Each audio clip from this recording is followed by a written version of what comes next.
So there I am on Twitter a couple of weeks ago, and I follow Chris Leben, of course. I follow a lot of UFC fighters. Right. And I see that Chris says, guess what? I'm moving to San Diego. And I went, what?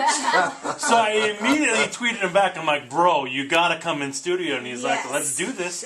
And here he is. A couple of weeks later. Dude, you're here in San Diego. I am, yeah. Welcome to town, Chris Leben to the UFC. Wow. Now, what brings you to San hair. Diego? Without red hair. Well, a couple things. Okay. One of the main ones, wife's going to go to law school here. Nice. So Oh, awesome. she's kind of like my 401k. So That's a good backup plan. you know what I mean? For sure. Yeah, got to do it. Can't fight forever. And the other thing is, as much as I love Hawaii, and as much as there are some really great guys, great training partners out here, there are just so many tough dudes in this town. Dude, San Diego is blowing up, man. All the boys over at Alliance, we know them all really well. Is that where you're training? That is where I'm training right now. That's where I've been going. Isn't that great? It is. That gym is unbelievable. Monsters. I mean, all you got to, the way for my next fight, I'm kind of worried about my opponent because all you got to do with this gym is show up, put your head down, and there's tough guys gunning every single day. So I mean, the amount of talent that's over there, it's unbelievable. Obviously, Brandon Vera, our boy that comes in here every Friday.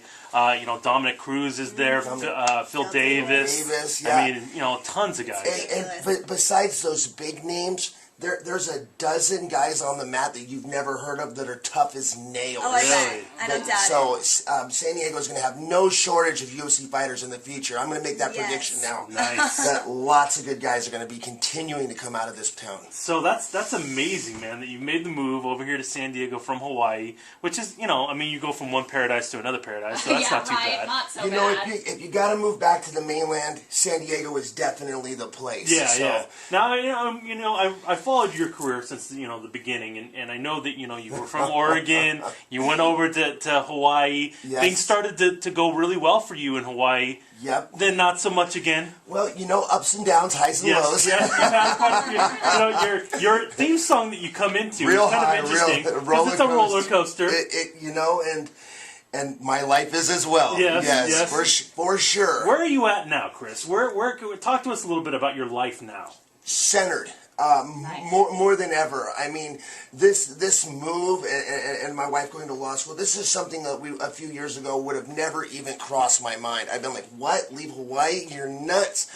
Right. But also with the training out here and everything else, it's been a long road, and I think a lot of people still, when they see me, they instantly relate back to that first season of The Ultimate Fighter. Which was crazy. Crazy Chris Leben. Yeah. And now I'm not so crazy Chris Leben. I mean, really, I'm really realizing that I've got X amount of years left, and now that I am in San Diego, I'm at a training with some fantastic guys. I really want to see how far I can go, and that means continuing to progress both in and outside of the cage. Now, was it meeting the wife that kind of got you a little bit more centered, or how did you get centered? This sounds like a big life change. Like you were living in the moment, and now you're like, wow, I got to plan for the future. That is exactly it. And really, it's been kind of a long road. It really started when I hit 30. It was like, holy crap, I'm 30. Like I never planned for tomorrow, And now all of a sudden, like there's these things like, future, retirement, taxes, all this stuff that I just like adult stuff, and I've had to go back and deal with it all, and deal with these issues all that I've came up all throughout my life, and man, life lessons sometimes are learned hard. I don't want to mess up anymore, right? And I got too much to lose now. I really do, and I have such a wonderful opportunity as far as progressing in this gym that I'm at. I don't want to mess things up with them, and my career. I want to be able to push it, and hopefully stack some paper. So absolutely. So I mean, it's crazy. Like I'm eating vegetables. I'm doing yoga every day.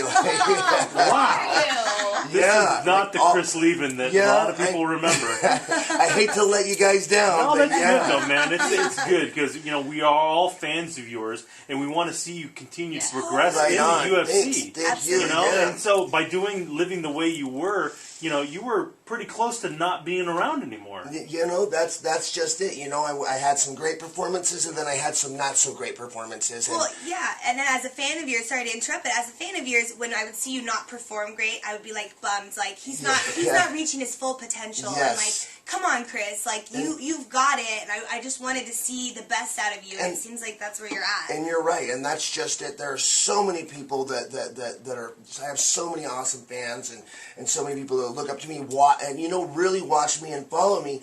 And man, I don't want to let those guys down anymore. Right. So I'm sorry, Andrew Craig. I'm sorry that you're running into me at this time and this point in my life. But it is what it is. Yeah. Well, it's a good story. It's an inspiring story. Our friend Boston Rob here, same kind of situation where he was a scoundrel. This guy was a guy that lived his life in a very crazy way. He realized if I want to continue living, period, not only doing work stuff or whatever, but I mean staying alive. He had to change his ways, and he did the same thing. So it really hit me when you said when I turned 30, because I recently turned 32, and I had to clean up my act like 5 years ago. I really did, because I was knocking on death's door.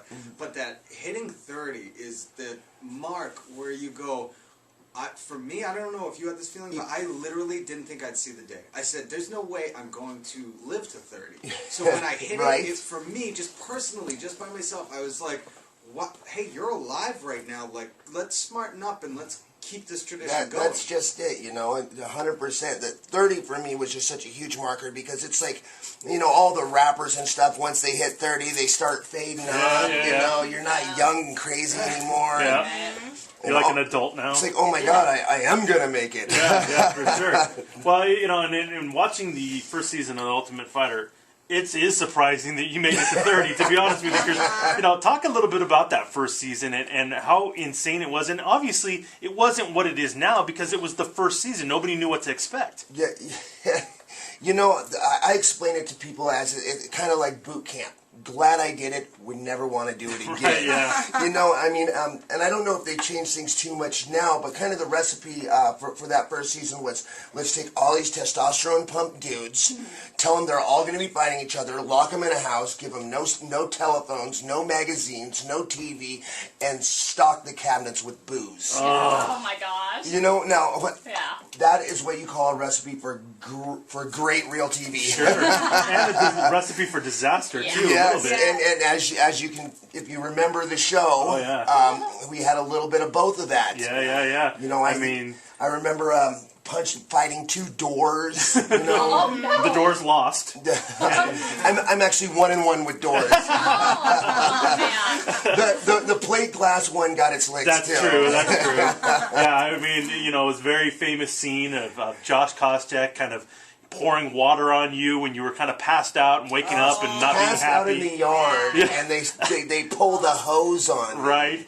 And you were not too pleased by that. I was not. No, that's not. I don't think that's anybody's favorite way to wake up. Nobody would want that. You know what I mean? Yes. So you can't really blame you for getting upset about that. But looking back at that now and seeing the talent that came out of that first season, the Forrest Griffins, the Diego Sanchez's, Koscheck. The one thing about the Ultimate Fighter and the first season, and this is kind of my argument, is that you can't find 15, 20 guys at the same weight class that are UFC quality every year. Right. That first season, they had their pick. I think most of us, I had just fought Mike Swick for the WEC title. So most of us were already at that point where we were knocking on the UFC door. Right. And how did you find out about it, by the way? How did you know about that? I had a little shoe-in. Yeah. Randy Couture was my coach at home. That's right. Okay. And Randy was a coach on the show. It was Randy and Chuck was that first season. Oh my gosh. So, he said, "Hey, Chris, send in," and I sent in, I think, probably the crappiest videotape ever. What were you doing? I think I just sent in an old videotape of a couple of my old fights. It wasn't even. It was supposed to be a video interview, but it wasn't. And I'll tell you a quick funny story about that. Our first interview, they said, "Okay, you're in this room. Here's a camera. We just want you to talk to the camera." Yeah. And so they leave me alone in this room, and I start talking to the camera. About 3 minutes later, the door busts open. In comes Dana White and the Spike TV producer of the show, rolling, laughing. They had me closed circuit, so they were watching. I had no idea. Oh. And I didn't do any other testing to get onto the show. They were like, you know what? You're in. You're on the show. Da, da, da. Nice. I think the other guys stayed around for like another 2 days doing all kinds of different question Wow. and answer and everything else. But I think by my personality, they knew was probably pretty good for TV right off the bat. You made it a great season, and obviously you're a great fighter too, because you're still fighting for the UFC. You know, it's been like I said, it's been a long road, and the game has changed so much. If the old Chris Leben were to come into the UFC now, I'd get my ass kicked. Yeah. That's just the bottom line, you know. Wow. You know, the game, and you know, the one thing I have managed to do, because I am a big fan, and I do love training and progressing my skills, is I've been able, I think, to keep progressing. Keep progressing with the sport. And, you know, looking back, you see some guys that have and some guys that haven't. And the guys that haven't, they're not here anymore. Right. And can you always say that about your career? Have you always enjoyed training, or is this a new Chris Leben? It's definitely a lot more fun not being hungover. Yeah, that helps. I'm telling you, like, I think I have one of the awesomest jobs in the world.